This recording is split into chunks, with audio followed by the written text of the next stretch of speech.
करना। उसी समय महाराज हुआ ऐसा, स्वयं भगवान सामने पहुंचे हैं। जैसे ही ठोकर मारी, ध्रुव जमीन पे आने वाले थे, गोदी में ले लिया। बाबुल की सूरत देख देख ध्रुव जी टकटकी लगाई है।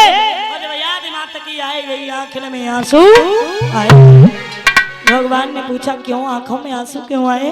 अरे आंखों में आंसू तो इसलिए आए, आपके निर्दयी स्वभाव को निहार के इतना कष्ट दिया। इतना भी कष्ट होता है? जवाब दिया और कहा बेटा आज तुम्हारे सब कष्ट दूर हो जाएंगे, आज सब दुख दूर हो जाएंगे, मांग लो क्या मांगना चाहते हो। तो ध्रुव ने एक बात कही, मैं बेटा हूं हे नाथ पिता, तो तुमको ही सब चिंता है, आप ही सोच के बतलाओ इस बेटे के क्या है। ध्रुव ने जवाब दिया, अरे जिस बेटे का पिता 3 लोक का अधिकारी हो, उस बेटा को काहे की जरूरत। लेकिन आज के बेटे अगर कहूँ भगवान मिल जाए तो वो सीधी जाएगा, ये इनते लेके अब आगे तक जितनी प्रॉपर्टी सब मेरी हो जाए। लेकिन ध्रुव ने कहा मुझे कुछ नहीं चाहिए। कहा बेटा बिना मांगे ही जवाब दिया, तुम्हें राज्य की वजह निकाला गया।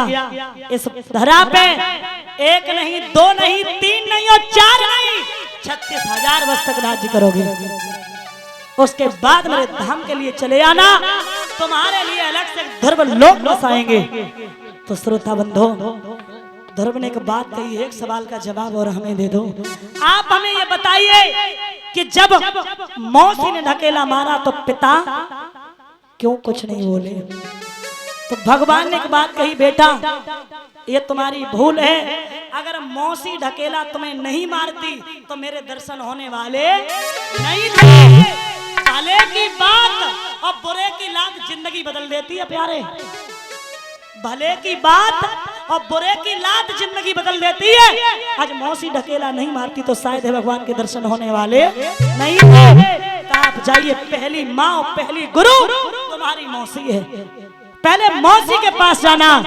ध्रुव के लिए हैरत हाथी मंगाया है। ध्रुव बैठ के जा रहे, आगे देखा मेरे बुजुर्ग जा रहे, कितना सम्मान है ध्रुव के दिल में। और पैदल बुजुर्गों के साथ जाने लगे। पहुंचे इधर जाकर के कुंडी को खटखटाया, लेकिन वो मौसी इतनी कायर हो चुकी थी, दरवाजा नहीं खोला। ध्रुव अपनी मैया के पास में पहुंचे, मैया आंखों से अंधी हो चुकी थी। एक बात और बता दे मेरे प्यारे, भगवान केवल ध्रुव की ही तपस्या से प्रसन्न नहीं हुए। फिर 6 महीने की ध्रुव की तपस्या, 6 महीने की ध्रुव की माँ की, क्योंकि जब से ध्रुव वन में चला गया, खाना की कौन कहे, मैया ने पानी भी नहीं पिया था। उस बात से प्रसन्न हुए, मैया आंखों से अंधी हो गई थी। लेकिन अरे मैया की अखियां नमी जानी, भूख धर के मारी।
श्रोता बंधु, उसी समय आंखें सही हो गई। और जब आंखें सही हो गई हैं तो महाराज श्री सुखदेव भगवान समझाते राजन परीक्षित, ध्रुव ने 36,000 वर्ष तक राज किया। विद्वानों का ऐसा मत है, उसके बाद ने मौत स्वयं इन्हें लेने के लिए आई थी। और जब मौत ने लेने के लिए आई तो इन्होंने कहा कि हम नहीं जा सकते। क्यों? अगर आप नहीं जाओगे तो संसार का नियम ही बदल जाएगा। ध्रुव ने जवाब दिया, फिर भगवान और भक्त में अंतर क्या रहेगा?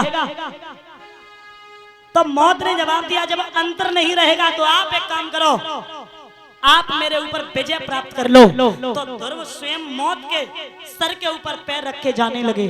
और जब जाने लगे तो ध्रुव के मन में घमंड ये हो गया कि हम मौत के ऊपर पैर रख के जा रहे। घमंड भगवान का भोजन, भगवान ने वैकुंठ के दरवाजे बंद कर दिए। पहले घमंड दूर किया, उसके बाद अपने धाम के लिए बुलाया है। इनके लिए अलग से एक ध्रुव लोक बसाया है। एक ध्रुव तारा है जो हम सुबह देखते हैं, ये वही ध्रुव तारा है जिसने 5 वर्ष की उम्र में भगवान को प्राप्त किया था। और इस ध्रुव तारा में वो तासीर है, जो भी इंसान सच्चे मन से और सच्चे दिल से पूजा करता है, उस इंसान की जब मृत्यु आती है, प्रमाण ये है विद्वानों का कि उस इंसान को ये 6 महीने पहले दिखाई देना बंद हो जाता है। लेकिन ये कलयुग है, ऐसा किसी को प्रतीत नहीं होता महाराज। लेकिन ध्रुव की जिंदगी में एक मुसीबत और टूटी थी। क्या?